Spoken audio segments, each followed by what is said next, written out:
Hello, friends, and welcome to episode 7 of Just Jenni Lee. I didn't record one yesterday. It's not my goal to actually do one every single day, maybe a couple times a week. I just kind of jumped into it out of the starting gate with a bunch of ideas. And I know, like, they would say just record them and then post them later, but my brain doesn't like seeing that kind of like, I like to see my life happen in order. So when I'm posting old videos, even if they're a couple weeks old, I don't know, it just doesn't resonate with me. So yeah, the topic that I want to talk about today is actually kind of along those lines. It's the idea of what do you do with yourself when you have several points of interest? Let me set my timer. And you don't seem to be like focused on any one thing.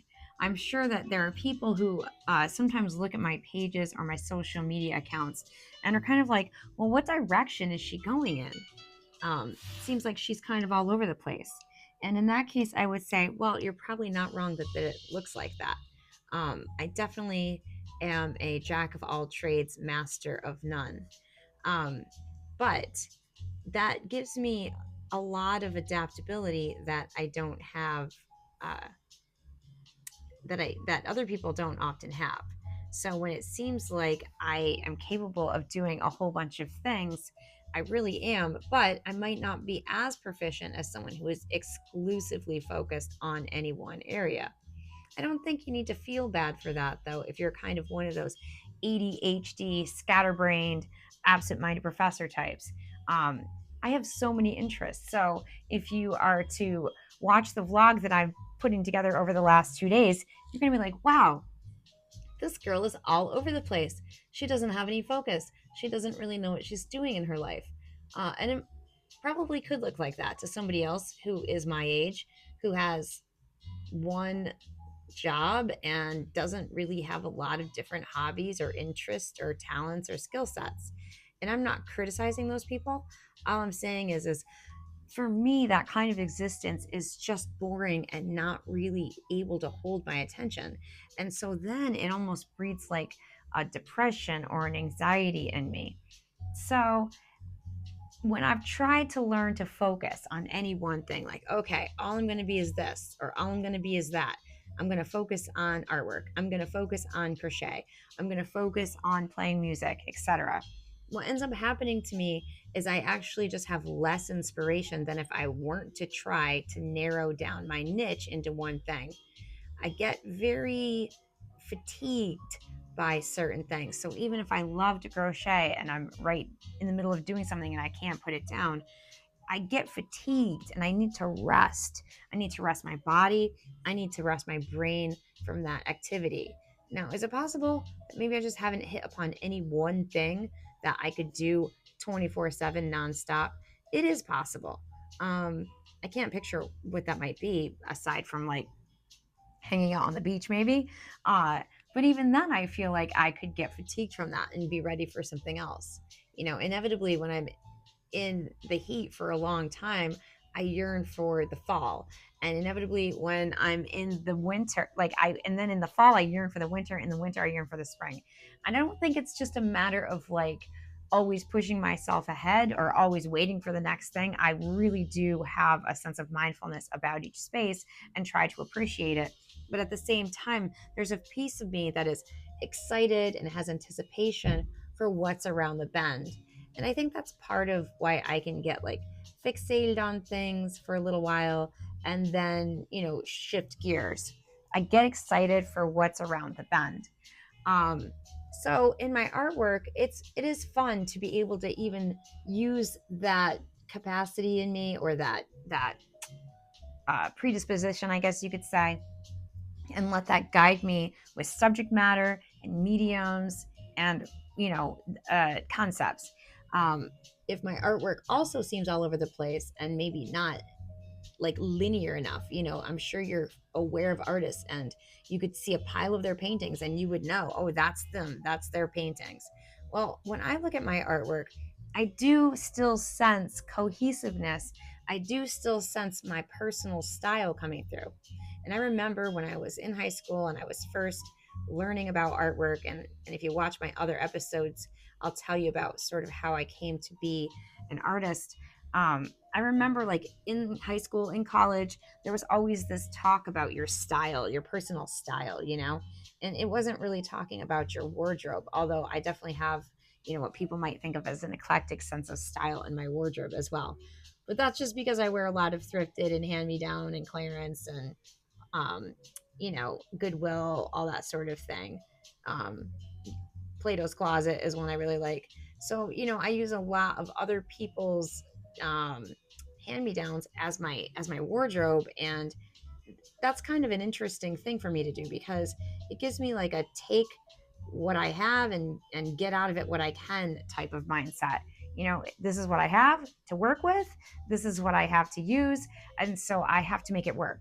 Um, that mindset from my childhood when I was gifted bags of hand me down clothes because we were so poor.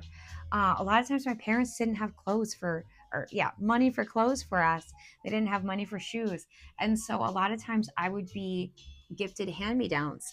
Um, I remember being at times mortified because one of my dear friends at church was just a little bit larger than me. Like, I don't mean fatter. I mean, she was like a taller, she was ahead of me, I think, one grade in school. So she had just grown faster than me. And I was petite always. I was so tiny. I'm only 5 feet tall now. And I was always the smallest kid. So when she would like go through her wardrobe and outgrow her clothes, her mom would always make her give me her clothes. They knew that we didn't have any money and there were these nice people at our church. And so her mom would have her give me her hand me downs. And she loved her clothes and she didn't really want to get rid of them, but she had no choice. So she would come over and she would be like, this would look so good on you. And she would like want me to do a fashion show. And it was kind of mortifying, but I didn't want to not be gracious. So in spite of how embarrassing it was, I would sort of play along with her and I would be so thankful and so appreciative. And I didn't want her to feel bad. Like this girl gave me a bicycle over the years and other things. So I just wanted to be grateful. And I guess maybe what that did for me is that it gave me the ability to have grace in spite of the fact that maybe my heart wasn't feeling it. It also gave me the ability to use my imagination because when I might be struggling with something she was giving me, I'd be like, I don't know. And she would say, come on, like, let me help you, you know, style that. Let's play a game and I'll do your hair and your face and we'll put on all the clothes and then you can see, you know, how great this all is for you. And in all reality, she gave me a great gift because she made me be able to see the potential in things that I might not have chosen for myself when I was a kid, if we would go out, sometimes we would go. Do you remember Ponderosa Steakhouse? You could like refill your drinks, not just your salad, your drinks too. And so we didn't really get soda growing up, but we would get a soda if we went to Ponderosa, which we did on occasion after church. And so I would sometimes make my own like soda, but my brothers, I would let them go and pick soda for me. And I would just try to like appreciate whatever kind they got me because maybe it wasn't one I would pick myself. You know, maybe I would go for the orange and they would bring me an orange. I'd be like, okay, I wouldn't have picked orange normally, but yeah, I'm going to go for it. So I think that like jack of all trades, master of none mindset almost came out of a necessity to get by, to survive, to take what I had and use it and make it work for me. And I think that makes you kind of scrappy, you know? You end up like becoming able to see the potential in a lot of things around you and in yourself. And so you get ideas and you get inspired and you get motivated and then you get hyperfixated on something, but then you see ideas and get inspired by something else that comes along your path. And so like even our home is filled end to end with all kinds of stuff that we have thrifted, that we've gotten on the side of the road, that people have given us when we've been working on their homes and they are like, oh, well, we're remodeling. We don't like all this old stuff anymore. And sometimes you get crap and other times you get like really, really nice things.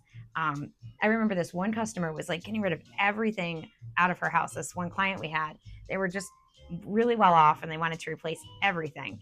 And so they were rolling up these old rugs and they're like, do you guys want them? Well, they weren't really old. They were old to them. So they looked mint, beautiful condition to us. And we brought them home and we put them throughout our house. And normally we're like getting our room coverings at like Ocean State job lots, you know? So I'm looking at these, and I realized there's tags attached, and the rugs were a total. There are 3 rugs. One was a runner, one is like a 5x7, and then one is an 8x10, I think. No, actually one's a 4x6 and one's a 5x7. And those rugs totaled together $10,000. So, it's like stuff we would never, ever buy for ourselves. And probably if I went into a store, I wouldn't even have picked them out. But they match perfectly where we put them. They look amazing. And in truth, I appreciate them so, so much. So, maybe I would appreciate them more if I bought them. But I see them as, a gift to me, basically. I believe from God, but I used to say from the universe when I was really questioning my faith. And I would just look at every gift that I received as a blessing that wasn't from me, that I hadn't done anything really to earn, and I probably didn't even really deserve. But in truth, I was being looked out for. So I guess that the whole jack of all trades, master of none thing that maybe you feel guilty about and I felt guilty about my whole life. I don't know, look at your life and see maybe where it came from. Because for me, it came from necessity and need to be adaptable to different environments, different situations. I worked a lot of different jobs. I went to different schools. My parents moved a lot. We lived in different homes. And I just learned to appreciate really what I had. So that's kind of all I wanted to chat about today. Not a super deep, long topic, but just something that I was thinking about as I was going about my day. And I wanted to share it with you while I did a little bit of line work.